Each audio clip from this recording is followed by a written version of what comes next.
வணக்கம். இது பண்ணையில் ஒரு பகுதி. அதாவது வெளியே வேற ஒருத்தவங்களோட இடம். இதில் முக்கியமான விஷயம் நம்ம கற்றுக்கிறது என்னென்னா, இந்த சீமக்கருவேல அதிகமாக இருக்கிறதுனால என்னோடய நிலத்தில் வந்து இந்த பகுதி ஓரத்தில் எல்லாமே செடிகள் அதிகமாக வந்து வளர்ச்சி வரல. வளர்ச்சி வந்தாலும் கூட திறம்பட வந்து காய்கள் வந்து வரல. மகசூல் வந்து அந்தளவுக்கு வரல.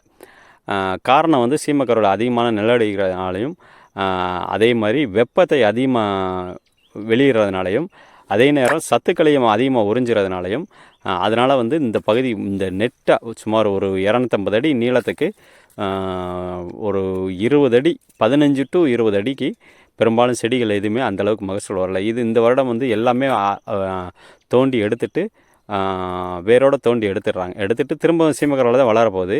இருந்தாலும் இது பண்ணுறதுனால என்னோடய தோட்டத்துக்கு பெரும்பாலும் பெரிய ப்ளஸ் பாயிண்ட் தான். இனி இந்த இடத்துல சீமக்கருவேல வளர விடாமல் இருக்கிறது தான் என்னுடைய முக்கியமான பொறுப்பு.